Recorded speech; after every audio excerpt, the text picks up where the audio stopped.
Hey guys, welcome to Steve's Miniatures. Okay, I just want to quickly show you two bolster wood cutters I made. One of them's already been made by a lot of people already. I'm not going to go step by step making it because I already made it, but I'm going to explain the way I've done it.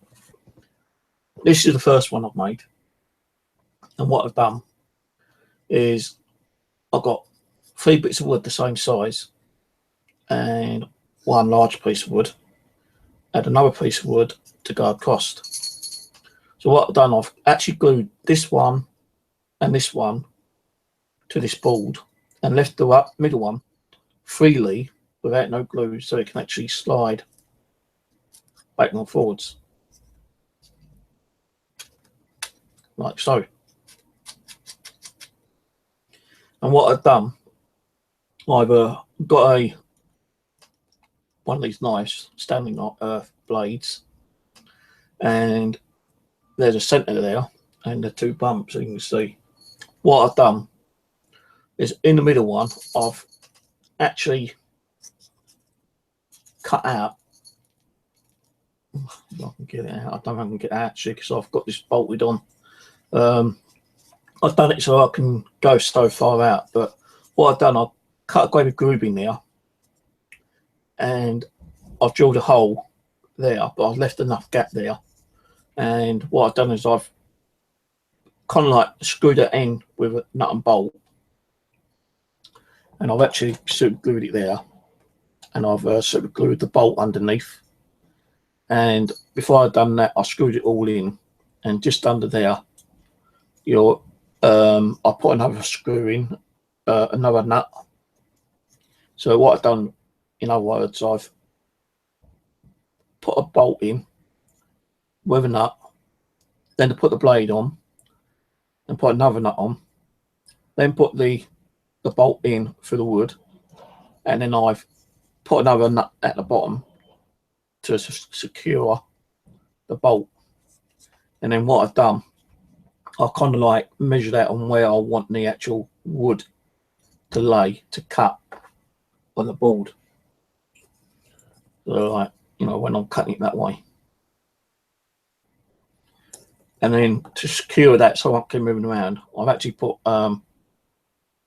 2 nails in there to stop it from moving around.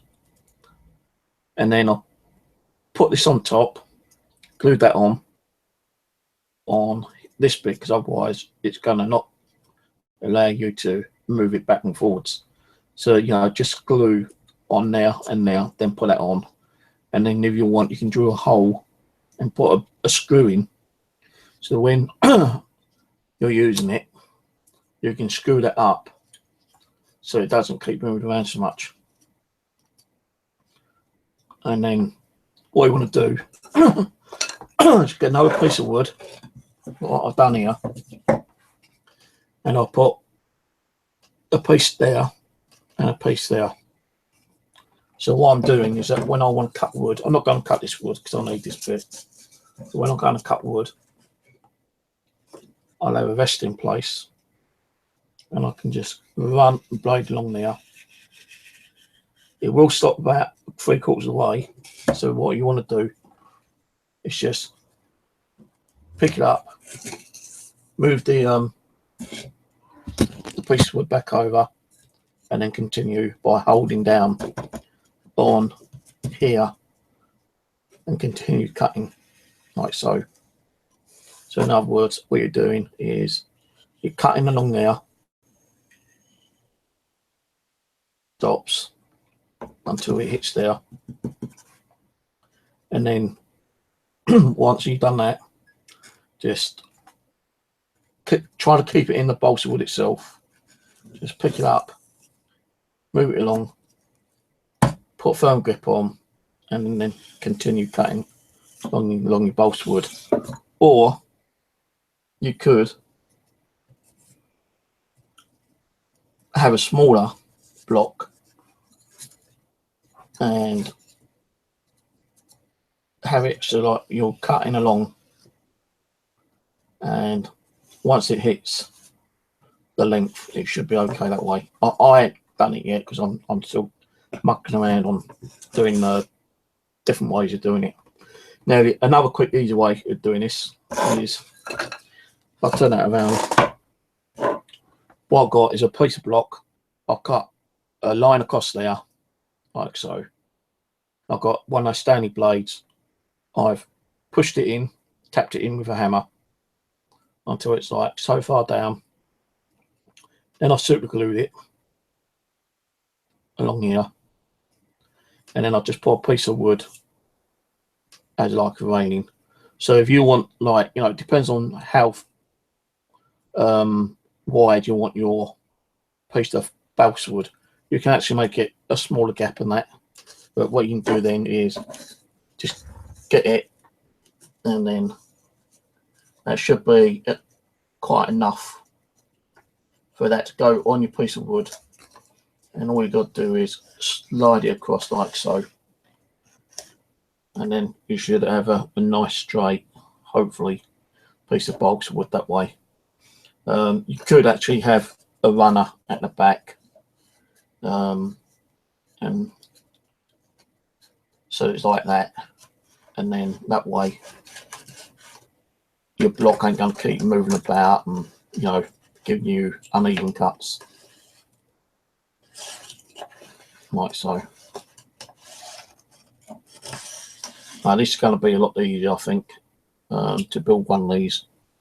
I'll tell you the reason why I made one of these ones, because a very long time ago I was told, well, I used to live down in Bexley.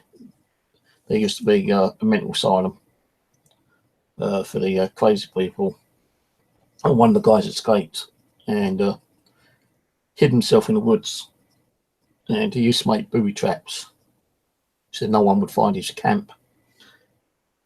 And the story going that he made similar things like this, but the razor blades were actually further out, so, you know, he had a good gap.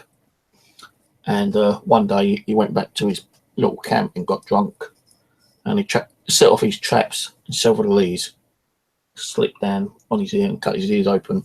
The pony bled to death. So, you know, I thought about that story, and I thought that might be an idea of using like a balsa cutter as well. You know, if it can cut flesh, you know, it's going to cut balsa wood, you know.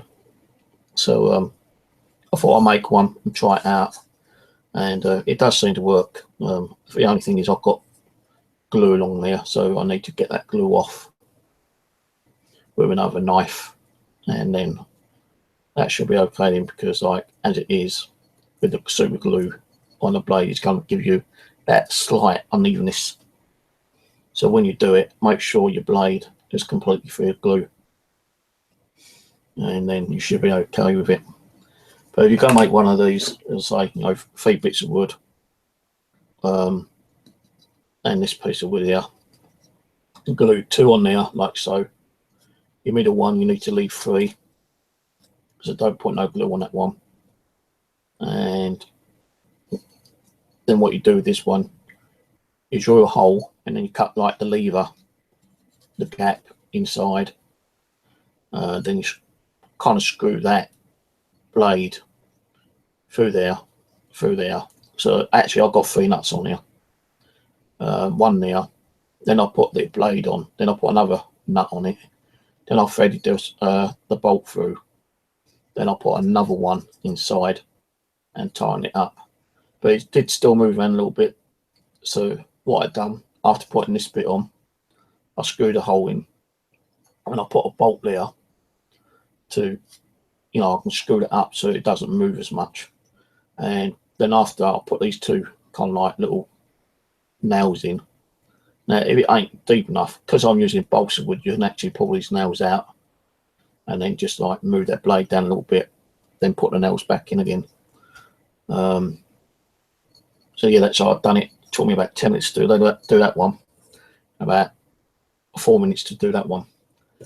Be careful when you do it, because I was using a different blade and I didn't realise how long it was, and I cut my finger.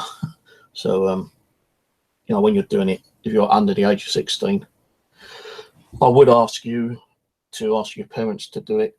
Someone older than 18 who knows what they're doing, and how to handle knives, because I've seen kids do videos on making these, and I hope they had parental guidance when I was doing them, because these are very sharp, and yeah, balsa wood is like your finger. It cuts quite easy. So that's the two I've done. That's the two I'll probably be using if I need to cut them at a shorter length. I'm not guaranteeing you that they're all going to be exactly the same length, because it depends on what pressure you're putting on and how you're actually building your one.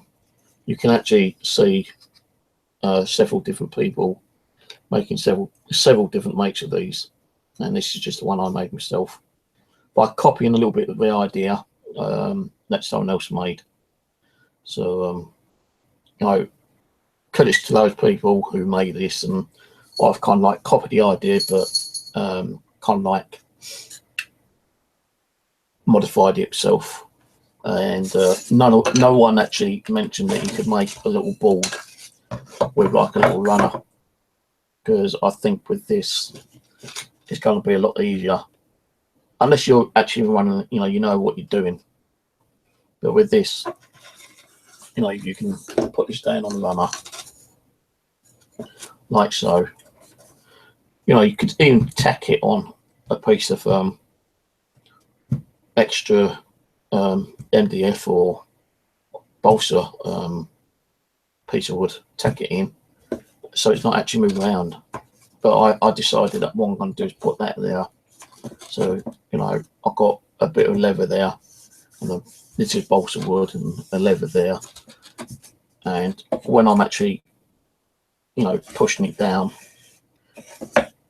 this is not moving around on the table. Even if you've got a piece of like bare wood, and you're doing that piece of wood, it's not making this move around. So it's an idea of making like a little board like this. It doesn't go all the way through. It stops about there, but all you got to do is, if the blade's still in, just pick it up, bring it forward, and then just continue running it through, and you should hopefully get a nice straight edge on it. So yeah, there we go. Two little cutters, balsa cutters, mostly made out of balsa wood itself, apart from this bit and the cutting board. But these two are balsa. And hope you enjoyed the video. Any comments, please leave them, and I'll catch you on the next video. Cheers for watching.